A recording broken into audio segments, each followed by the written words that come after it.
Baiklah. Assalamualaikum warahmatullahi wabarakatuh. Ya, Waalaikumsalam warahmatullahi wabarakatuh. Baiklah, eh, Dokter Yuniko, apakah su- Hmm, ya, hmm, baik, baik.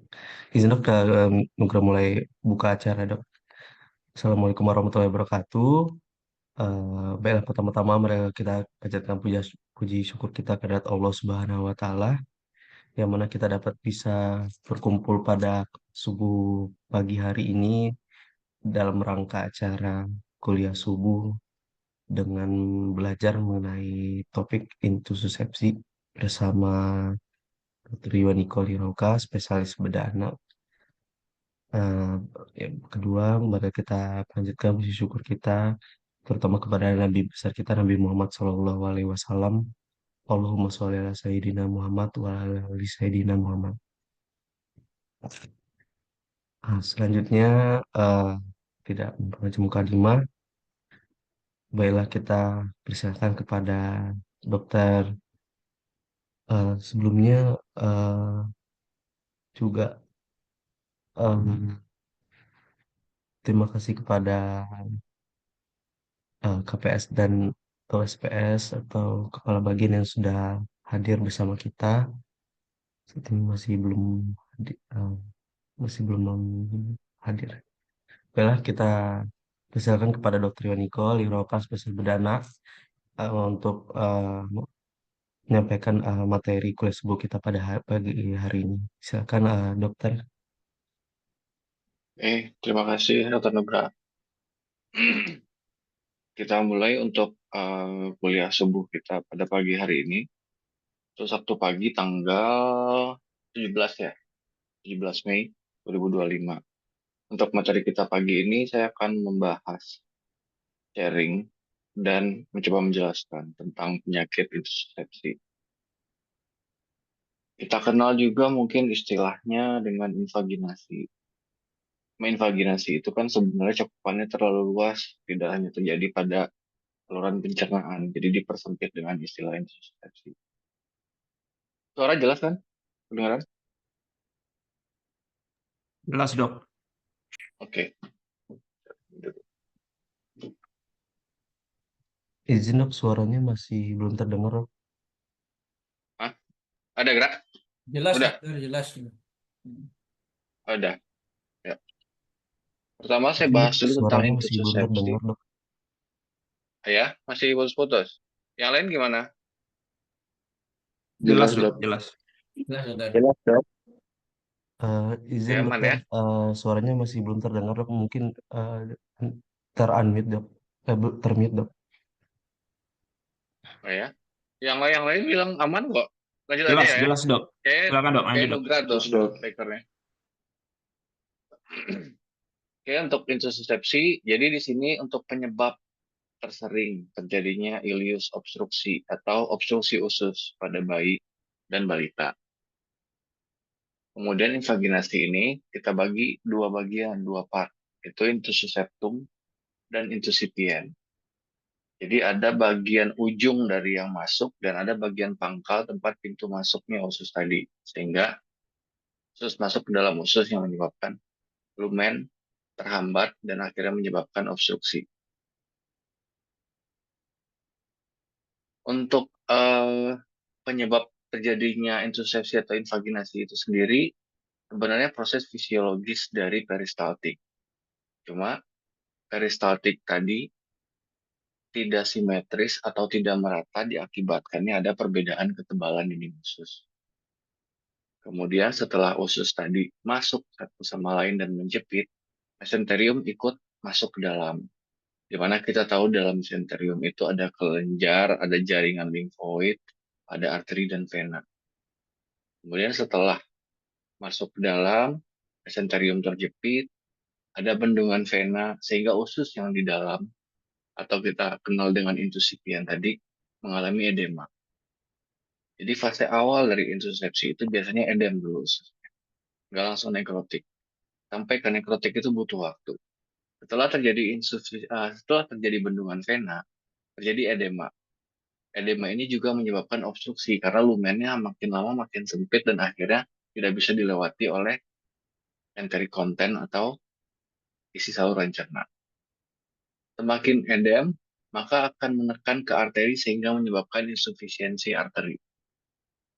Pada proses insufisiensi arteri inilah mulai terjadi iskemik hingga berujung nekrosis pada usus. Di saat terjadinya iskemik, bagian paling pertama yang rusak atau yang mati itu adalah mukosa. Mukosa usus bagian yang paling dalam atau bagian dari intusipien tadi. Sehingga keluhan yang muncul biasanya berupa BAB, lendir bercampur darah. Lendir campur darah tadi itu adalah mukosa yang sudah iskemik yang mengelupas ikut terbawa oleh BAB. Dan untuk insidensinya ini sendiri bisa terjadi pada usia berapapun. Bisa pada usia 5 tahun, 6 tahun, 8 tahun, bahkan ada yang pernah saya dapat 10 tahun. Cuma usia puncak atau usia terbanyak terjadinya intussusepsi ini adalah 4-9 bulan. Di mana pada kasus 4-9 bulan ini hampir seluruhnya itu intussusepsi yang sifatnya primer. Jadi apa itu intussusepsi primer dan ada yang sekunder nanti akan dibahas. Yang pertama primer dulu. Intussusepsi primer ini dia tidak ada pathological leading point. Artinya dia sifatnya idiopatik. Dan 90% dari kasus ini penyebabnya adalah hiperplasia dari Peyer's patch. Biasanya itu infeksi virus. Perjalanannya bagaimana? Dari infeksi virus menyebabkan sifatnya yang sistemik dan akhirnya menyebabkan hiperplasia dari jaringan-jaringan limfoid pada usus. Karena untuk infeksi sistemik, respon saluran cerna untuk MLT dan GLT, mucosa associated lymphoid tissue, sama gut associated lymphoid tissue, itu responnya sangat-sangat cepat terhadap infeksi sistemik. Kemudian, untuk yang ada leading point, ini kita kenal dengan intussusepsi sekunder. Dan ini ditemukan adanya lesi. Lesi ini artinya di luar dari hiperplasia kelenjar limfoid tadi. Biasanya berupa di vertical Meckel, ada yang berupa polip, ada bisanya appendicitis, hemangioma, tumor, dan banyak penyebab yang lain. Apapun yang menyebabkan peristaltik yang menjadi tidak sinergis, itu berpotensi untuk menyebabkan intussusepsi sekunder. Termasuk kayak duplikasi intestinal atau kista pada dinding usus juga bisa. Oke, selanjutnya untuk epidemiologi ini rentang usia 15-19 bulan, ini saya bacakan aja ya. Kemudian anak usia di bawah 1 tahun itu biasanya 35 dari 100.000. Angka kejadian terendah atau hampir tidak ada sama sekali itu dari neonatus sampai usia 2 bulan. Dan tertinggi itu tadi 4-7 bulan. Kemudian dari 100 negara, dari beberapa negara seperti Australia, Hong Kong, Jepang, Israel, itu angkanya pun cukup tinggi. Rata-rata di atas 100 sih, per 100.000 anak. Nah, ini untuk gambar dari intersepsi tadi. Ntar mana nih pointer?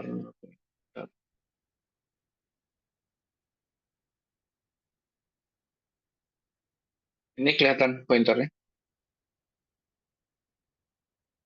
Kelihatan dok. Kelihatan, Oke. dokter. Oke. Kelihatan, dok. Ini kan bagian yang proksimal. Mengarah ke sini, ini ke arah distal. Pada insusepsi itu, bagian distal, maaf, bagian proksimal yang masuk ke arah distal. Pada kasus ini, yang diambil sampel itu iliosekal. Iliosekal masuk ke dalam ilium terminal, sehingga terkurung. Untuk lapisan yang terluar ini, bagian ujung yang bisa kita raba tempat kita biasa memulai milking itu namanya insus septum. Bagian pintu masuk tempat kita megang dan sedikit menarik untuk mengeluarkan intussusepsi ini namanya intusipien. Jadi di sini kelihatan lapisan-lapisannya dan mukosa yang pertama kali rusak itu bagian dari intusipien ini nanti akhirnya keluar melalui saluran cerna ke arah distal. Kemudian penyebabnya bisa dilihat di gambar yang kanan ini macam-macam, bisa di vertical Meckel, bisa polip, bisa duplikasi intestinal, dan bisa juga PR patch yang mengalami hiperplasia apapun yang di marking ini berwarna lebih gelap, artinya bagian yang ditandai ini dinding ususnya lebih tebal. Sehingga peristaltik yang harusnya melingkar rata, sekarang di sisi tertentu ada yang tertinggal. Sehingga sebagian dari usus yang lebih dulu peristaltik terjadi lipatan dan akhirnya masuk ke dalam segmen usus setelahnya. Makanya terjadi intussusepsi.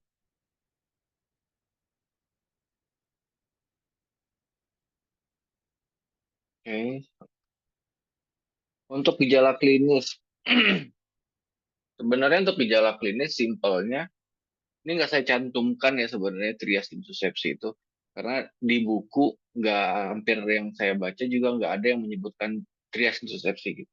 Cuma itu dipakai istilah biasanya kayak guru-guru saya juga mengajarkannya seperti itu dan beberapa praktisi-praktisi yang memberikan penjelasan intusepsi juga memberi istilah trias. Tapi kalau dari literatur sih nggak ada.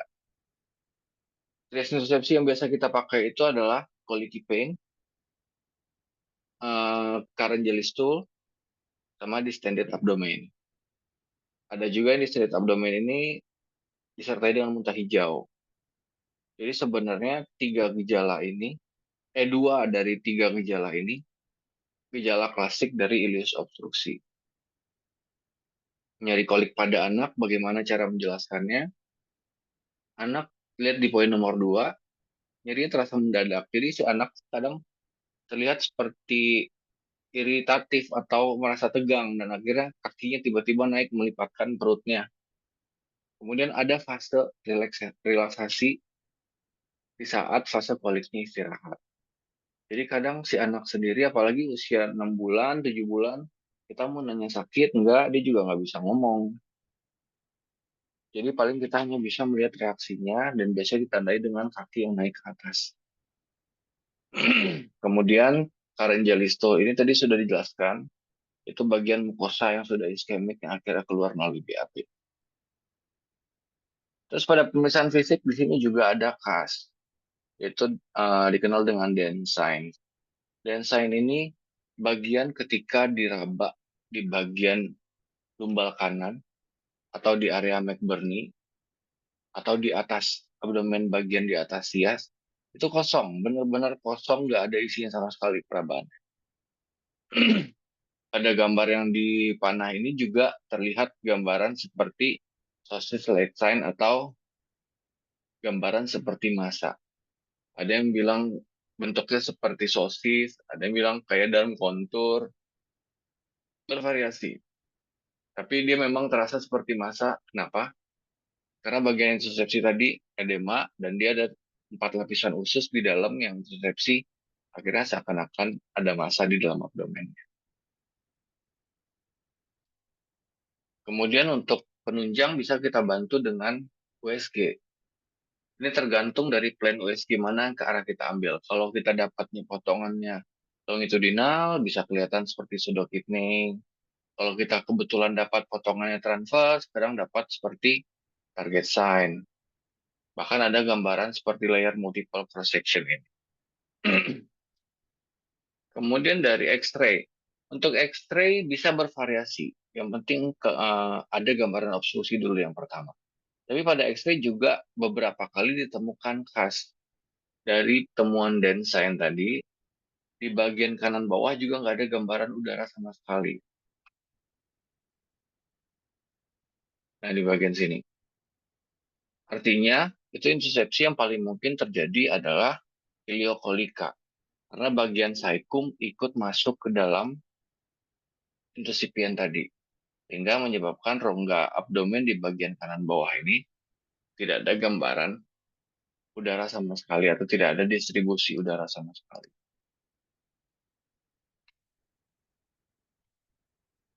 Kemudian ada juga untuk kasus-kasus yang insusepsi yang sifatnya intermittent.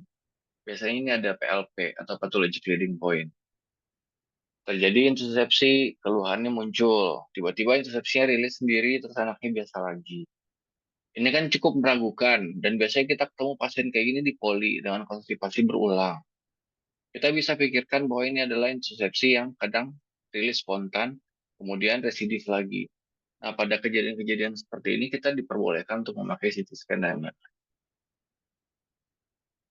Untuk diagnosa banding ini juga ada beberapa, tapi yang paling di-highlight di sini adalah penyakit cystic fibrosis. Cystic fibrosis ini sebenarnya kelainan bawaan. Salah satunya pada pencernaan itu kelainan pada enzim pankreas. Yang kedua, kelainan pada dinding usus. Di sini terlihat gambarannya tebal seperti putih, istilahnya kalau di buku. Ini juga termasuk dengan leading point yang bisa menyebabkan insusepsi. Tapi kalau misalnya ditemukan seperti ini, itu kayak iliumnya menyempit kayak struktur. Mungkin ada yang pernah dapat selama sekolah, mungkin ada yang enggak, karena kasusnya cukup jarang. Tapi klinisnya, temuan IGD-nya persis sama dengan insusepsi.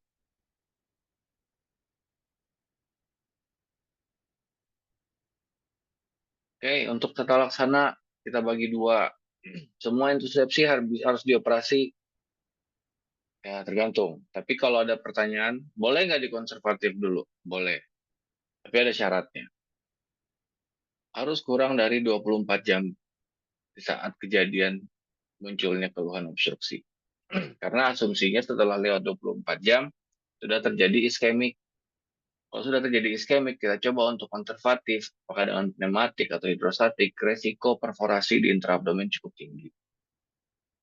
Jadi untuk non-operatif, pilihannya ada dua. Kita bisa lakukan reduksi secara hidrostatik, kita bisa lakukan reduksi secara pneumatik. Pada gambar ini, reduksinya dilakukan dengan fluoroskopi.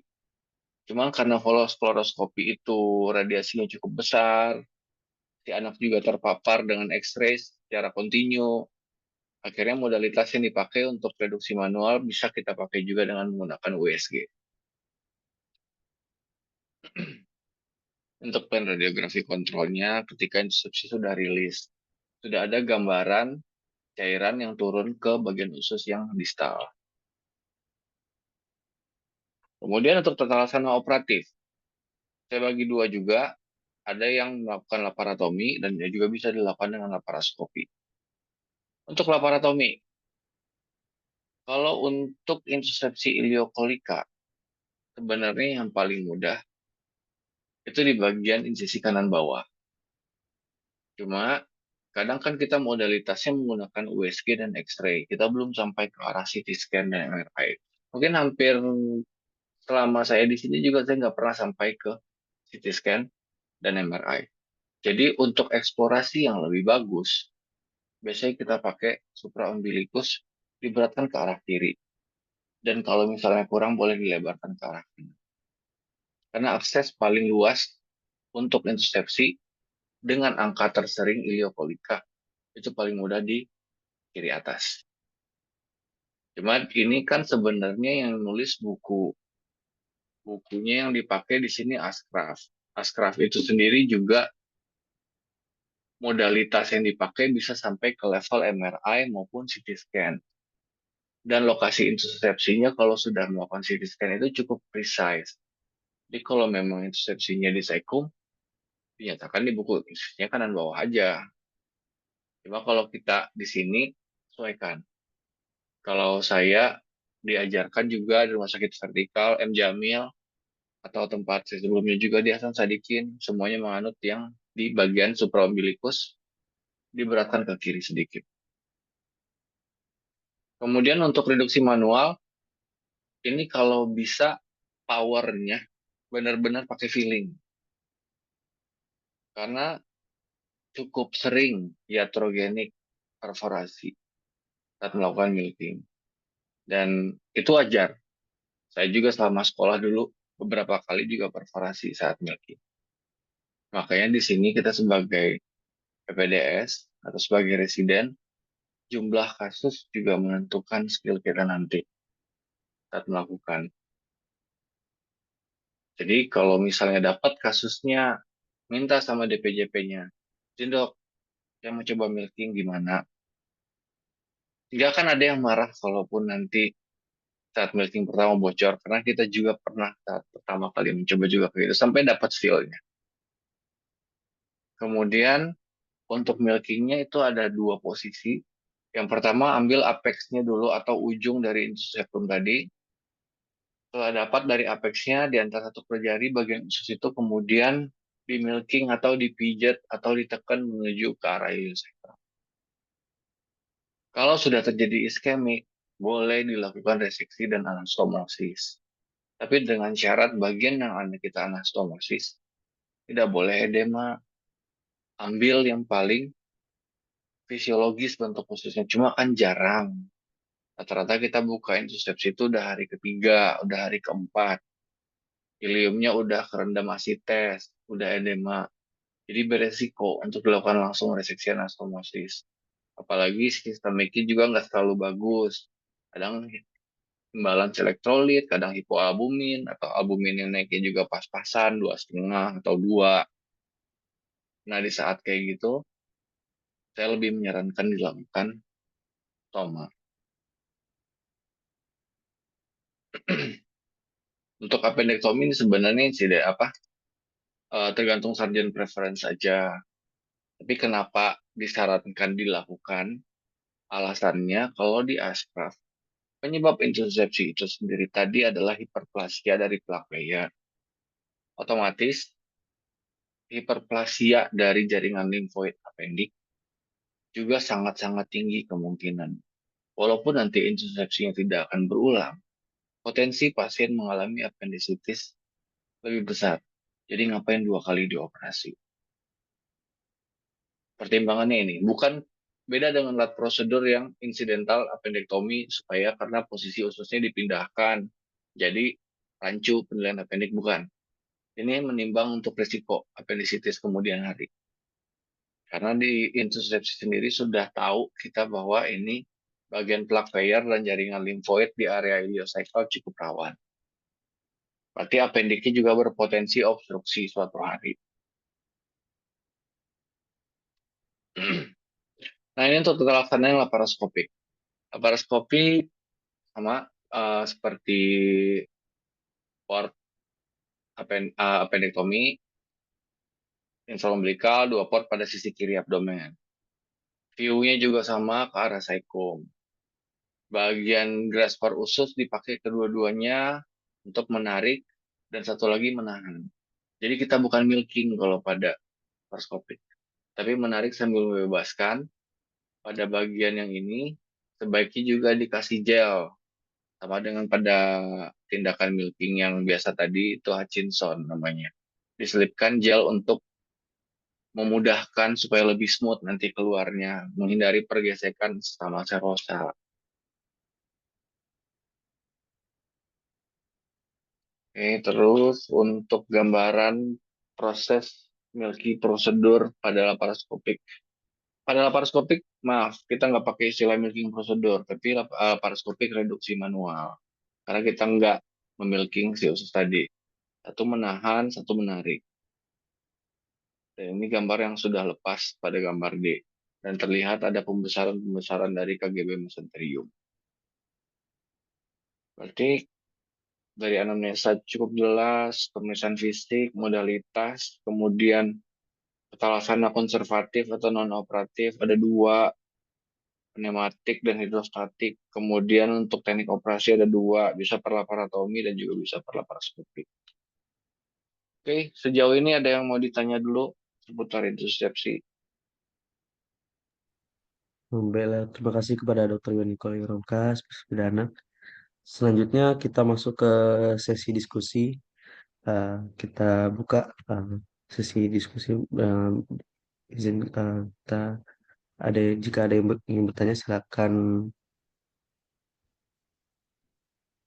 silakan Dr. Agung Laksana silakan uh, untuk pertanyaannya. Terima kasih Dokter Nugra. Izin dok, izin bertanya. Yang pertama, kalau untuk yang kita melakukan CT scan atau MRI tadi, kalau yang dokter jelaskan bahwa itu yang tersering kita lakukan pada pasien-pasien dengan kecurigaan intussusepsi berulang gitu dok. Kalau izin, kalau misalnya untuk hasil temuan kita pada CT scan dan MRI itu apa ya dok ya? Kemudian yang kedua dok, izin dok, kalau untuk yang tata laksana non operatif itu dok, misalkan kita di IGD M Jamil kan jarang kita lakukan, Dok. Apakah bisa di awal kita coba dulu gitu, Dok, untuk melakukan prosedur tersebut, Dok? Terima kasih, Dok. Yang kedua gimana pertanyaannya tadi? Untuk yang tata laksana non operatif, Dok, apakah bisa Ah, kita lakukan dahulu gitu, Dok, di misalnya di IGD M Jamil gitu, Dok? Apakah langsung oh, kita harus operasi dulu gitu, Dok? Izin, Dok. Terima kasih, Dok. Oke, yang pertama untuk masalah CT scan atau MRI. Sebenarnya yang kita cari pada insusepsi kronik, tadi saya ada di slide mana ya insusepsi kronik sebentar. Obstruksi dehidrasi kolorektal ini bukan.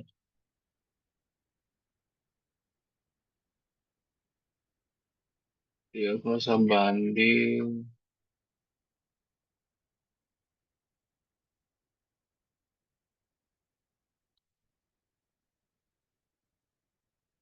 udah nggak ya saya masukin.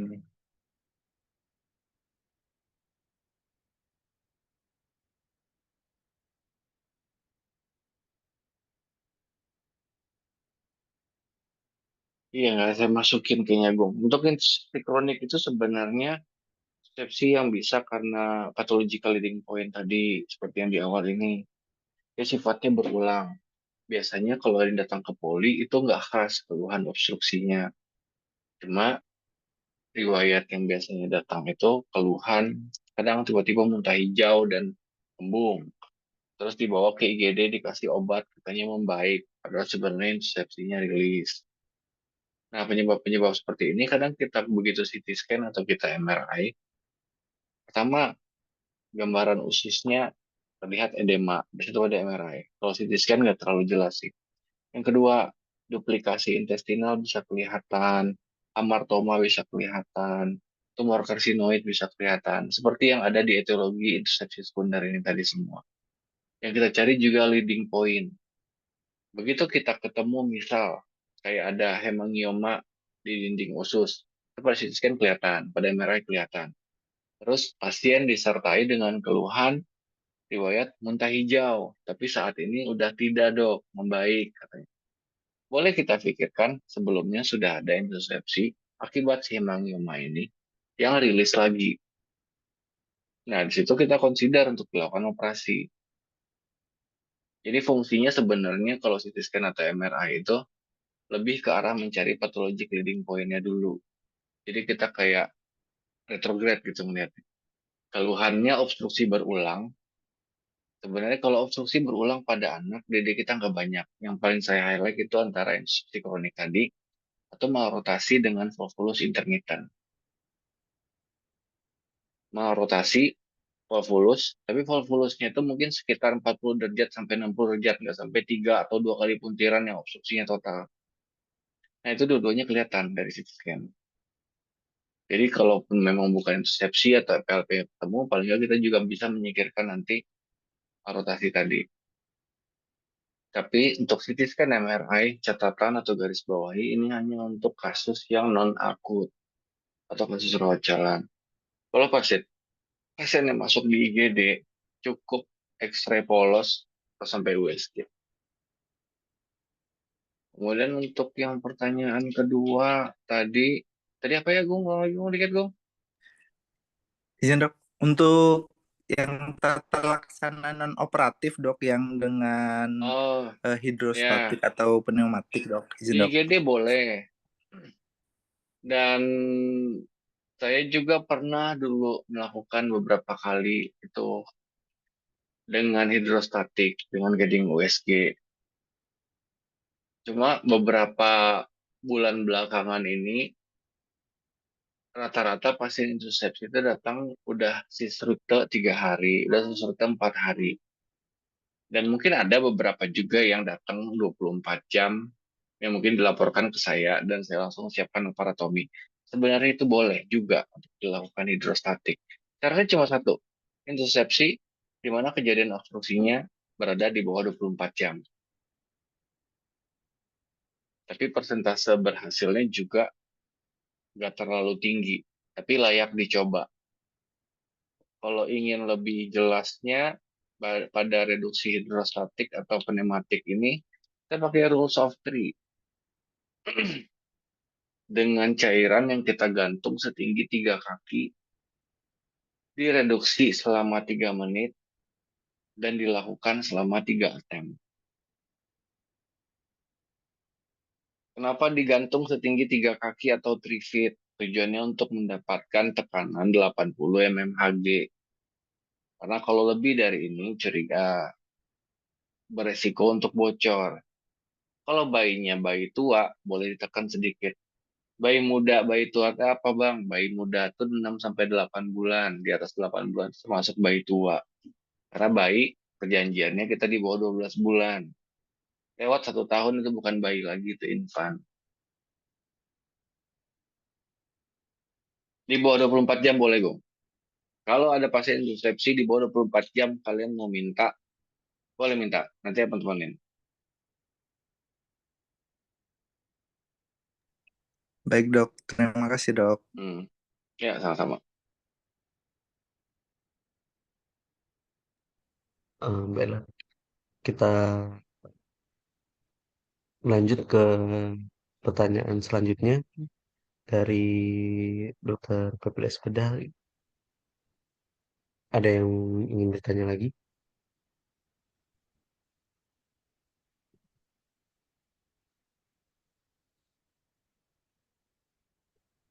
Izin bertanya dokter.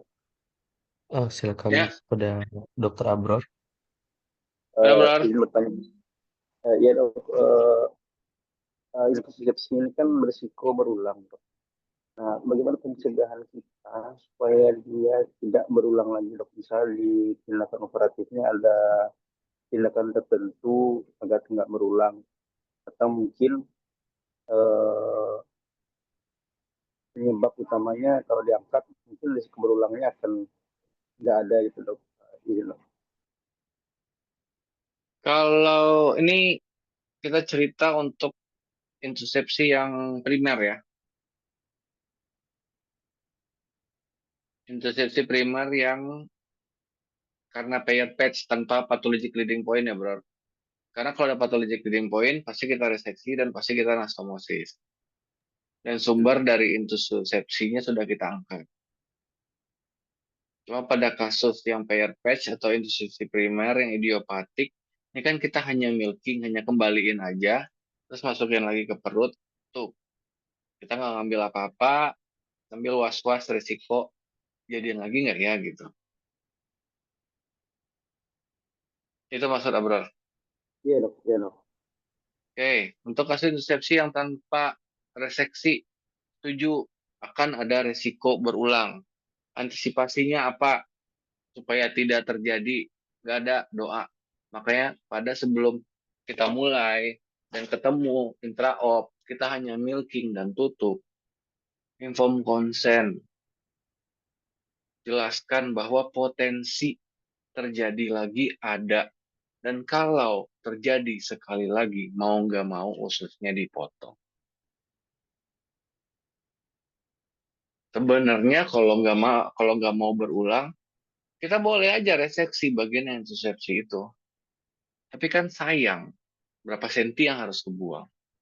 Kita ambil resiko akan terjadi residif, tapi paling nggak kita coba selamatkan dulu. Syukur-syukur nggak residif. Makanya dijelaskan ke orang tua kayak gitu. Ibu kalau nggak mau berulang, saya potong aja. Tapi kalau saya milking dan akhirnya bagus, saya langsung kembalikan ususnya seperti sedia kala, ada risiko berulang. Kalau ibu minta pendapat saya sebagai dokter bedah, saya akan ambil, mending kita gambling resiko berulang atau enggak dibanding saya harus potong langsung sekarang. Karena worth it. Resikonya residif, tapi ususnya nggak dipotong. Di koran ada tabelnya, kalau nggak salah angka residifnya juga di bawah 10%. Cuma cara mencegahnya nggak ada. Karena untuk pair patch ini sendiri, apapun infeksi yang sifatnya sistemik, dia ikutan. Kapan diintusepsi kita nggak tahu. kita suruh ibunya, anaknya nggak boleh infeksi ya Bu, kalau nggak mau berulang resepsinya, nggak mungkin, kita bukan Tuhan gitu. Jadi kita tetap kasih tahu plus minusnya. Kalau nggak mau berulang, kita buang perpet. Bahkan sayang, sama usus-ususnya harus dibuang, bro. Jawab, bro. Baik dok, baik. Makasih banyak dok. Ya. Bella, kita lanjut kepada pertanyaan selanjutnya. Silakan kepada Dokter Waldi. Dipersilakan. Baik, terima kasih dok.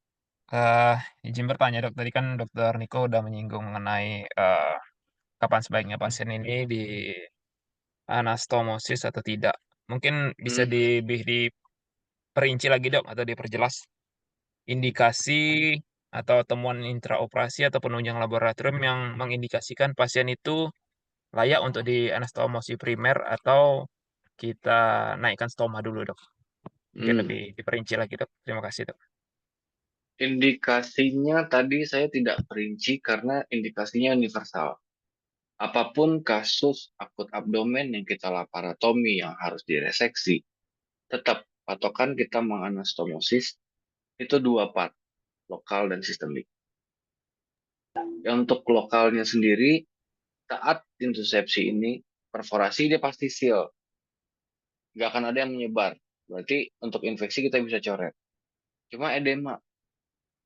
Edema kita kan nggak bisa kontrol. Apalagi kalau sudah terjadi obstruksi yang udah lebih dari 24 jam, biasanya ada build up cairan di intraabdomen yang akhirnya asites.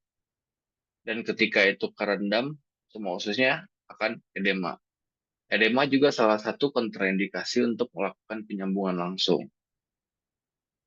Terus yang kedua, untuk sistemik, sistemik apapun yang berhubungan dengan perfusi dan penyembuhan luka. HB pasiennya berapa, MAP pasiennya bagaimana, pasiennya dalam keadaan shock atau tidak, kemudian untuk elektrolitnya bagaimana, untuk albuminnya bagaimana, faktor pembekuan darahnya bagaimana, trombositnya bagaimana, INR-nya bagaimana, anaknya sepsis atau tidak. Jadi kalau untuk sistemik kita fokusnya ke perfusi, sementara untuk lokal kita fokusnya ke area yang akan kita sambung. Kalau misalnya kita reseksi, kedua bagian ujung yang akan kita sambung itu edem. Dan edem itu kan sifatnya gross, kelihatan tuh dindingnya tebal, terus peristaltiknya nggak bagus.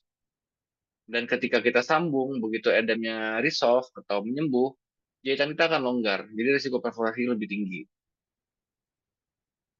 Dan kalau untuk bagian-bagian yang udah perforasi, yang peritonitis atau infeksi, saat kita lakukan penyambungan, suplai dari oksigen dan nutrisi akan fokus melawan infeksi dulu dibanding untuk healing bekas sambungan kita. Risiko bocornya juga cukup tinggi. Jadi tetap Waldi, indikasi menyambung atau tidaknya balik lagi ke lokal dan sistemik dari kondisi saat kita reseksi bagian intusepsinya tadi Waldi. Baik dok, terima kasih dok. Ya, sama-sama. Bella, terima kasih penjelasannya dok. Izin kita lanjut ke sesi selanjutnya. Apa pertanyaan selanjutnya? Silakan bagi Dokter Pebdas jika ada yang ingin bertanya.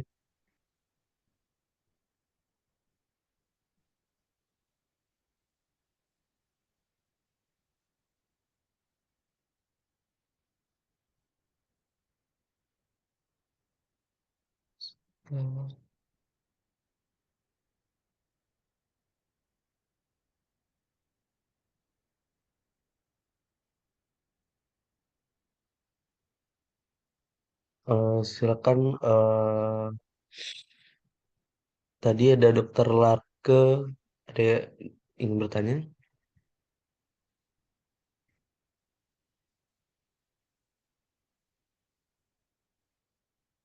Atau Dokter Fadal atau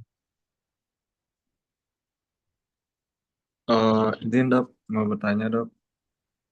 Tadi silakan Beda. Dokter Fadal. izin dok, tadi ada saya dengar yang intusepsi kronis dok. Kalau yang kronik itu apakah ada perbedaan gejala klinis sama pemeriksaan fisiknya dok, sama yang akut dok? Terima Jelas, kasih, Dok. kalau yang kronik itu keluhannya hilang timbul. Dia keluhan obstruksi yang membaik sendiri. Terus keluhan obstruksi lagi, terus membaik sendiri. Biasanya itu keluhannya kayak muntah hijau, perut kembung, kemudian nggak BAB lebih dari 24 jam. Tapi habis itu rilis. Kalau sementara kalau yang akut-akut lagi akut-akutnya itu bisa sampai BAB darah. Kayak karena udah sampai ke fase iskemik. Oh ya, Dan baik, Dok. biasanya yang kronis itu kasusnya kasus poli. Pas datang kontrol ke polinya, anaknya mah baik-baik aja. Cuman anak saya minggu lalu sempat muntah hijau, Dok. Perutnya kembung. Dan ini udah berulang selama 3 bulan belakangan. Biasanya gejalanya cuma 2 hari, terus baik sendiri. Biasanya gejalanya cuma sehari, terus normal lagi. Nah itu biasanya introspeksinya intermittent. Kebayang, Dok? Baik, Dok. Makasih, Dok. Ya, sama.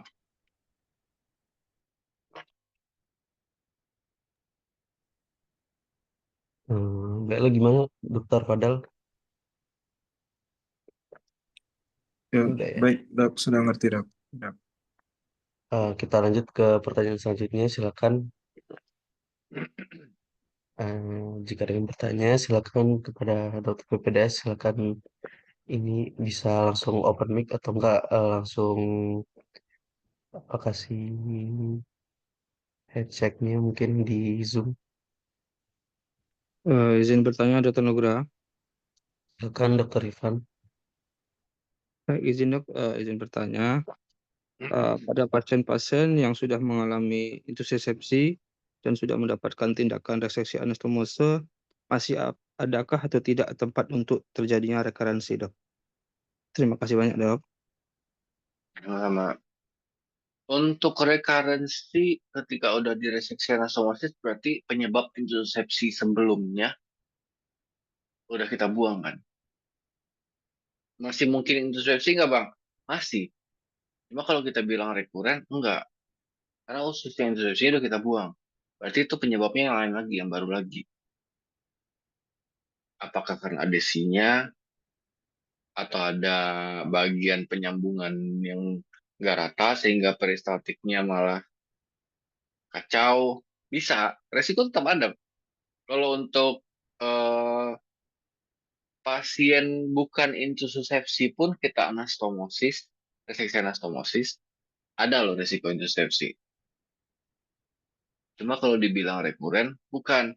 Karena rekuren itu misalnya sebelumnya penyebabnya karena plak payer, terus plak payer, intussusepsi kita yakin kita reduksi, plak payernya kita buang, terus terjadi lagi intussusepsi karena plak payer. Itu yang residif.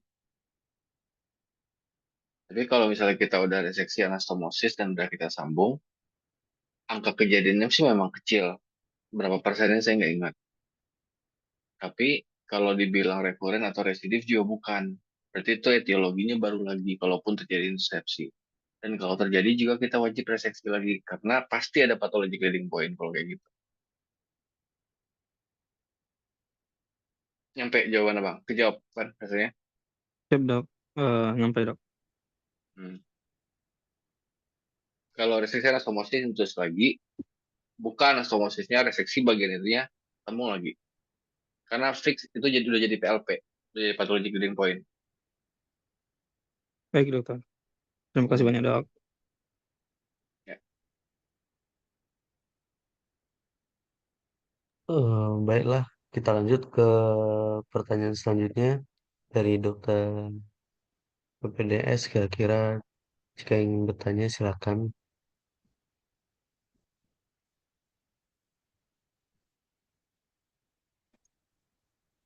Izin bertanya dok. Silakan Dokter Silakan. Irma.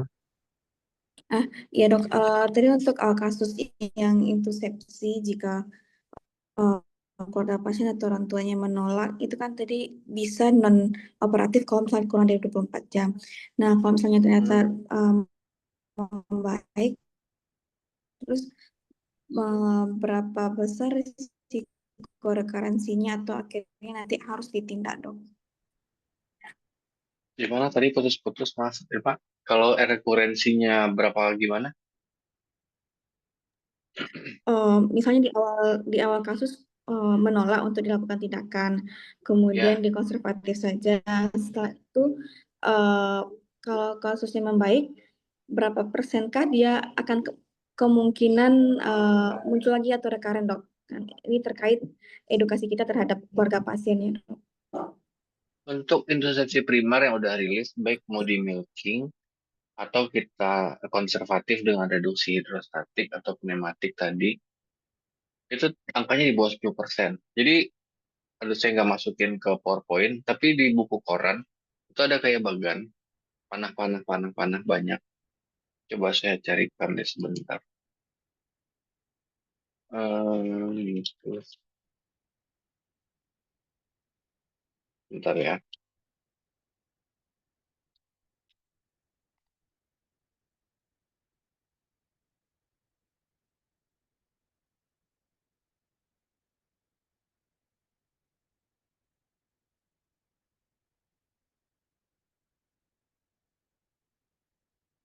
Hmm.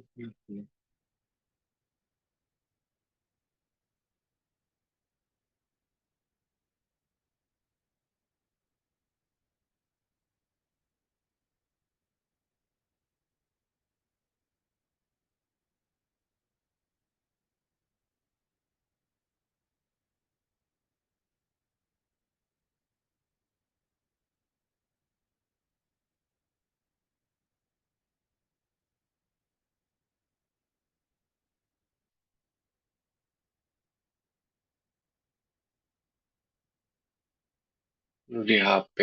Ada yang di laptopnya ada yang punya buku koran nggak? Boleh buka Bab Intus. Nanti saya arahin nanti ke arah grafiknya.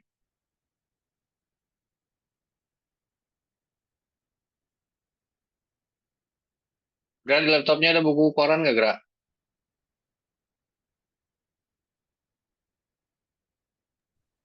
Ada Dok Nugra buka. Ah, coba Nugra yang share screen nanti abang arahin ke mana.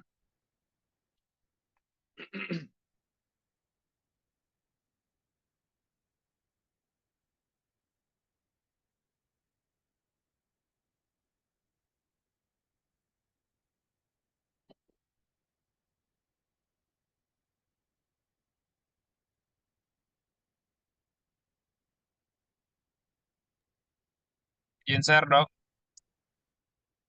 Ya boleh, Yoldi. Di bab yang mana, Dok? Yang bab intersepsi.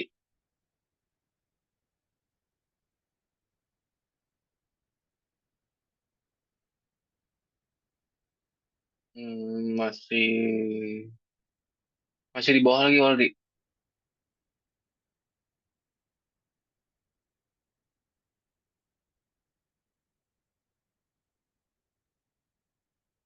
Di part 5 kalau nggak salah. Ada tentang abdomen ini masih tumor, tumor masih di bawah.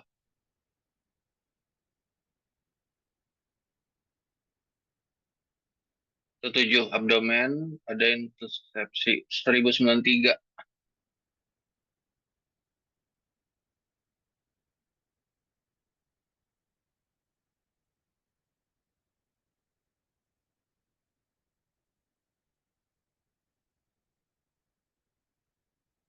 Hmm,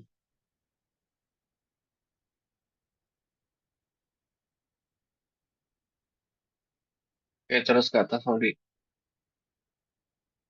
Nggak benar, ini udah intersepsi. Di atas lagi. Op, bawah, bawah, bawah, bawah, bawah, bawah. Bawah lagi, bawah lagi. Nah ini, 5% tuh angka rekurensinya. Lihat yang paling kanan, paling bawah. Jadi pada yang operatif, di sini juga termasuk yang non-operatif, pada spontaneous reduction, atau maupun kita reseksi dengan pathologic leading point, atau dengan manual reduksi, panahnya mengarah satu cuma ke arah 5%. Jadi kalau mau menginform konsen keluarga, kasih tahu aja. Tapi kalau misalnya kita milking dan nggak ada laserasi, khususnya masih vital, kemudian tidak ada robekan-robekan serosa. Terus hanya untuk menghindari rekurensi yang 5% ini, masa ususnya kita buang? Kenapa nggak kita ambil gambling 5% ini dengan rekurensi, tapi ususnya kita selamatin gitu. Tapi tetap dikasih tahu bahwa 5% ini ada kemungkinan loh harus dioperasi lagi. Dan di saat rekuren dan kita buka lagi, itu wajib reseksi.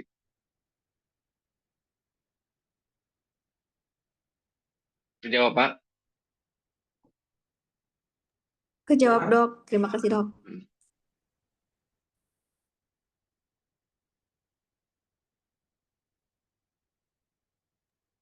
Oke. Ini boleh di Baiklah, screenshot kalau mau nih. Apanya, enggak? Tabelnya sering kepake soalnya. iya dok, udah nunggu screenshot dok. Mm-mm.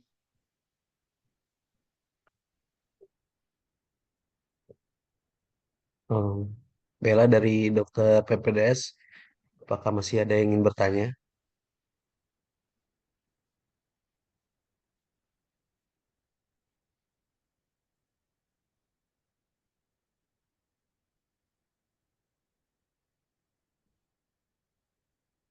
Em,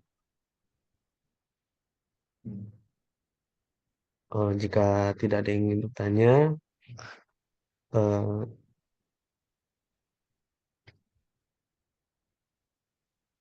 Bella, jika memang tidak ada yang bertanya, Bella kita tutup sesi rangkaian pada kuliah subuh pada pagi hari ini. Sebelumnya kita minta ada sudah datang Dr. Rizky Ramadian, KPS kita, kan kita minta eh, feedback dari beliau. Silakan, bagaimana Dr. Baik, Rizky? terima kasih. Assalamualaikum Selamat warahmatullahi pagi, Dok. wabarakatuh. Pagi, Dr. Niko. Makasih banyak Pagi, ya. Dok. Waalaikumsalam. Sama-sama, Makasih banyak. Dok. Ya, Terima kasih alhamdulillah juga, ya. Dok. Ya, alhamdulillah pagi ini Dr. Niko berkesempatan ya berbagi ilmu dengan kita semua ya. Jadi bagi kita semua diharapkan momen-momen pagi Sabtu pagi ini benar-benar digunakan dengan baik ya. Karena disinilah wadah kita berkomunikasi dengan konsulen dan mendapatkan ilmu langsung ya dari tangan pertama sebagai staf pengajar kita di PPDS Bedah ini. Jadi kalau kita lihat di center-center lain jarang sekali konsulen itu memberikan kuliah langsung gitu ya. Lalu tanya jawab dengan residen itu sangat jarang. Boleh ditanyakanlah ke center lain. Jadi diharapkanlah ya bagi kita semua momen seperti ini digunakan dengan baik ya. Lalu kalaupun lah misalnya capek, misalnya sudah operasi tadi malam sampai subuh tidak sempat, rekamannya yang diupload di YouTube itu didengar lagi. Pasti banyak hal-hal yang kita merasa sudah tahu, tapi sebenarnya kita tidak tahu. Kan kita orang Indonesia sering kayak gitu ya. Kita merasa udah tahu aja semuanya, tapi sebenarnya hal yang sederhana aja kita tidak tahu. Jadi diharapkan momen seperti ini digunakan dengan baik. Dan saya sangat menghargai sekali ya kepada konsulen-konsulen kita yang meluangkan waktu di Sabtu pagi ini. Dan pagi ini Dr. Niko, kayaknya Dr. Niko habis operasi tengah malam kan, lalu masih menyempatkan diri untuk berbagi ilmu dengan kita semua. Sekali lagi kita ucapkan terima kasih banyak ya Dr. Niko ya sudah meluangkan waktu pada pagi hari ini. Lalu satu lagi yang perlu saya sampaikan kepada kita semua, kita ketahui bagaimana situasi Indonesia saat ini ya, terutama situasi bagaimana pemerintah dalam reorganisasi atau mengurus pendidikan dan pelayanan di Indonesia saat ini.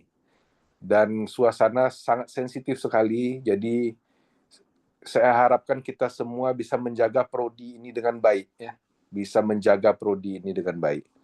Karena kalau ada salah langkah, isunya itu bisa digiring kemana-mana.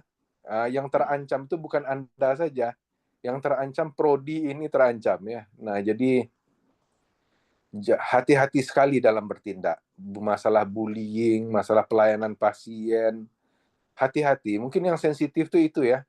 bullying pelayanan pasien. Jadi hati-hati sekali. Anda berbuat salah, bisa digiring kemana-mana. Itu yang menjadi masalahnya ya. Kita ketahui beberapa prodi dibekukan saat ini, anestesi Unpad, anestesi Undip gitu ya. Dengan gampangnya pemerintah membekukan. Nah, itu kan kasihan ya. Teman-teman Anda yang sedang sekolah kasihan. Nggak itu aja, itu yang sudah leluhur-leluhur prodi itu juga kasihan ya. Udah puluhan tahun leluhur kita mendirikan prodi ini gara-gara tindakan Anda yang gegabah, nah itu udah bisa buyar gitu ya usaha mereka selama ini. Jadi banyak yang dirugikan. Jadi perlu kita ingat baik-baik ya. Ya tetap waras lah gitu ya, tetap bertindak waras kita semuanya. Jangan hati-hati bullying, pelayanan pasien, jangan berkata kasar ya kepada pasien, karena apapun yang kita lakukan bisa digiring kemana-mana, dan hal yang sederhana bisa berakibat fatal ya. Jadi hati-hati sekali. Fokus saja kepada belajar, lalu apapun yang dilakukan pikir baik-baik ya, pikir baik-baik. Jadi ya gitulah ya, mohon diingat semuanya. Mungkin itu saja yang bisa saya sampaikan. Sekali lagi terima kasih Dr. Niko ya. Kayaknya sudah perlu istirahat ini, udah 5 watt matanya. Matanya udah 5 watt. Jadi ya silakan istirahat. Terima kasih banyak Dr. Niko. Semoga menjadi pahala ya. Dan jangan bosan-bosan ya Dr. Niko ya. Nanti diganggu lagi topik-topik yang lain ya. Pasti bedana itu banyak sekali topik yang harus kita diskusikan bersama. Terima kasih. Assalamualaikum warahmatullahi wabarakatuh. Waalaikumsalam warahmatullahi wabarakatuh. Terima kasih Dr. Rizky Ramadian atas arahannya.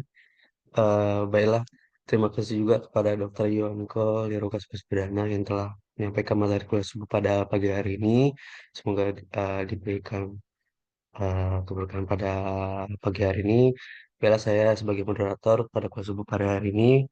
Mari kita tutup dengan bacaan Alhamdulillahirabbil alamin. Baiklah. Kita tutup. Assalamualaikum warahmatullahi wabarakatuh. Waalaikumsalam. Waalaikumsalam warahmatullahi wabarakatuh. Terima kasih Dr. Niko, Dr. Nugra, makasih banyak. Terima kasih dok. Sama-sama. Ya, izin dokter, terus Chief dan rekan-rekan residen semua izin mengakhiri Zoom meeting pagi ini. Assalamualaikum warahmatullahi wabarakatuh.